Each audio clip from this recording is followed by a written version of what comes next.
I am super duper excited. The Rufus Project is on location. I'm here with the cast and the crew of B Movies Live. Frankenstein meets a space monster.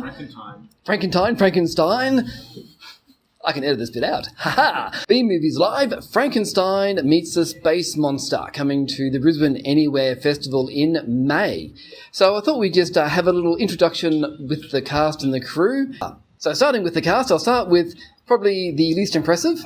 Hi, I'm Trevor Holland. I play Professor Nadir, the evil Martian scientist. Good evening, listeners. I'm Trevor McMillan. I play General Bowers. I'm Willem Whitfield, and I'm playing Dr. Adam Steele. Hello everyone, my name's Cecile Blackmore. I play Dr. Karen Grant, I think her name is. Hello, my name's Kylie Stevenson. I'm playing Princess Marzucan, who's also known as Marilyn. Hi, I'm Christian Fletcher, and I'm probably the reason for all these people assembled here tonight, and I do apologise to all of those people that have been roped into this. Hi, my name's Dylan. I'm playing the role of Frankenstein. So in the case of Frankenstein, or the part of Frank, we've cast sort of somebody who's not really part of us, but will be coming in to sort of play the role, you know, on the seat of their pants, really, pretty much, and not sort of having any sort of coaching into what's sort of happening. Actually, I only spoke to him last night. I actually rang him and I needed him to sort of house mine for me, and he said, "Oh, I got a call from Willem the other day, and I'm in that play you were going to be in." And yeah, I'm just still trying to digest it, and but I think it'll actually be really good for him. Yeah, he's looking, you know, he was looking for another play to be in. He did audition for another play and at QUT and didn't get in, so it's probably kind of ripe for him. He's coming off the back of Baby with the Bathwater. Yeah. So it was kind of good. I know it'll be a really good space for him to work in, and great people, great cast, and Willem's a great director. I think it'd be a really good thing for him. I really don't have an opinion on my dad being in the play before me. Here we are. Should be nearby. So can I use joystick?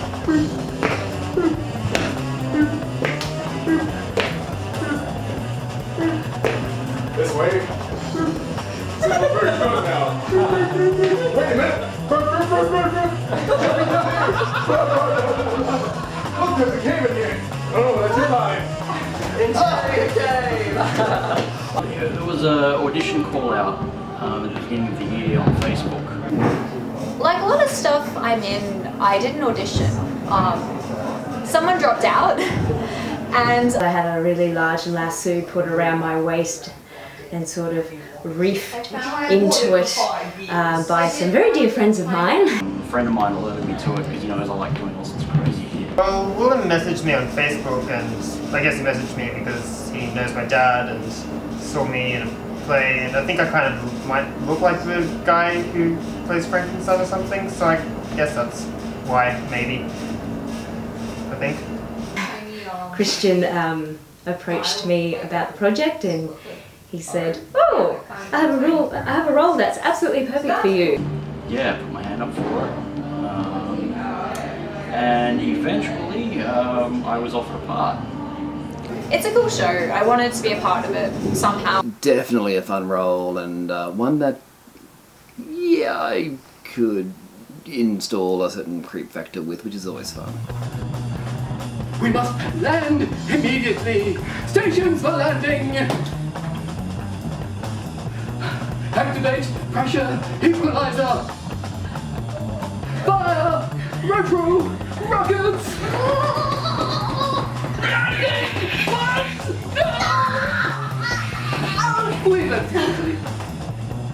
I get to be a princess, and I get to be really strong and powerful. It's a good thing these people are all my friends because my character does not have a lot of lines, and so I'm doing a lot of hanging out And I can't imagine, I think that's why the original lady actually walked out. You bitch! Oh, what you call me? What you call me?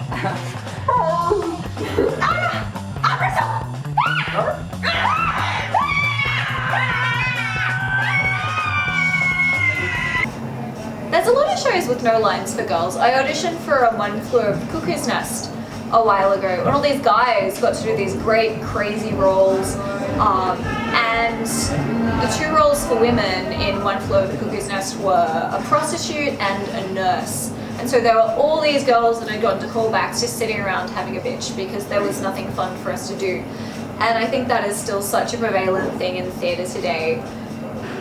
There's just so many more parts for men than for women, and that really pisses me off. I stressed a bit with the whole writing the endings, but I realised that it was only needed only be a page each, so I started working on them today. Well, not started, but I finished writing them all down. But yeah, that's good. Don't worry, I've pulled my socks up and I've planned so that we're going to do it on on schedule. So But yeah, adding the little details now that the show's sort of fleshing out, now that we've got everyone, which is really great, is getting exciting. We're starting to trying to source all the props that we need. The bigger picture's coming together. I think people are going to love this. I realised they're going to be voting for an ending that they haven't even technically seen the development of the plot yet, so I thought it's better off if we break it up and do a thing. Okay, ladies and gentlemen, to see how it ends. Or what I'm going to do, I think I've written it in the script, is when we get to the part where she goes no, just before it, it'll be like, cut. Okay, guys, we'll film the rest of this tomorrow, and we start to leave. But the cast goes, no, we want to know how it bloody ends, and we'll just do it that way. I'm certainly hoping that a lot of the people that I work with, a lot of the people that I know, will be coming to see this play and this performance. I've certainly been pushing it up and stressing how much fun it's going to be, because there's no doubt about it. It's going to be fun. It's going to be ridiculous, but that is kind of, I suppose, the purpose, to pay tribute and, I suppose, poke fun at those old B movies and just how dodgy they were. Yeah, how you been, Trevor, right? Yeah, that's good. Going all right. Yeah. I can't believe it's been 2 weeks since we saw everyone last. Yeah. Time's fly. That's the thing, keeps going, and then we get closer and closer to May, and I'm like, oh. But we've sold our first 10 tickets, which is good, for the last show. I think we're going to sell out completely. Yeah, I'm hoping. I realised on the Anywhere thing it's still down to 15. I'm going to extend it to 20 to fit more in, so.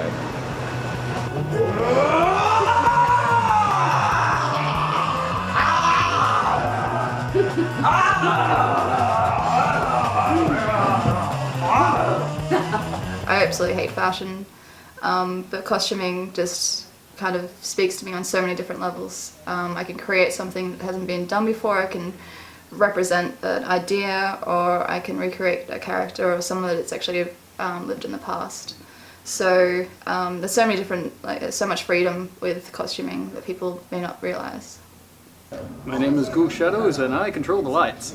My name's Chris Richards. In this production I'm taking care of the sound effects and the audioscape, and I'm also writing all the original music for the program, for the show.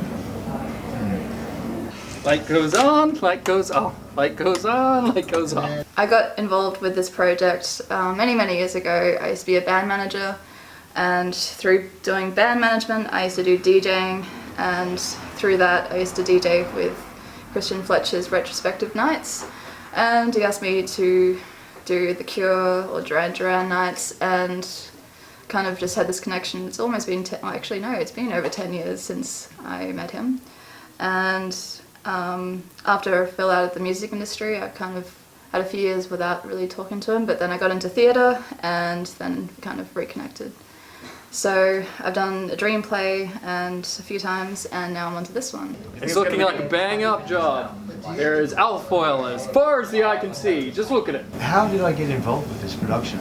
To be honest, Christian Fletcher asked me to do it. I've worked with Christian for a number of years now. I started out working for him as a DJ at his retrospect nights, for 60s and 70s. I worked for him as a DJ. From there things progressed with my involvement in the Revo Shadow cast as a cast member, and also from there, I've also done a bit of just soundscape work for him for other productions, and he basically told me that I was the first person that he had in mind to create music and audio effects for Frankenstein versus the Space Monster.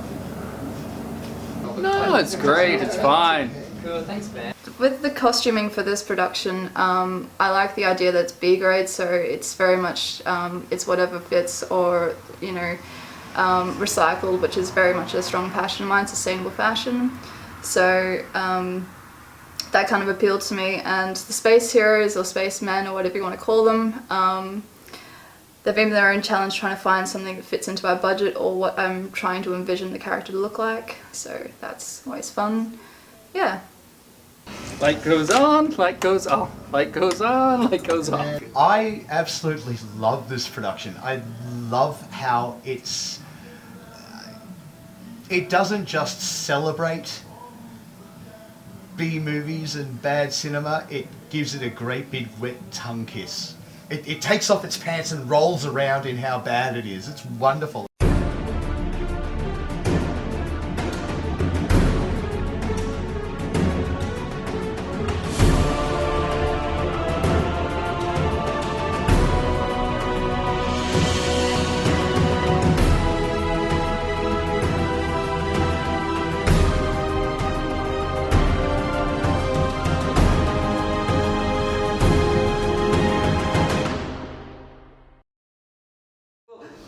I'll do something along the lines of, but we don't know how it's going to end. Maybe I should ask these people here and we'll take a vote.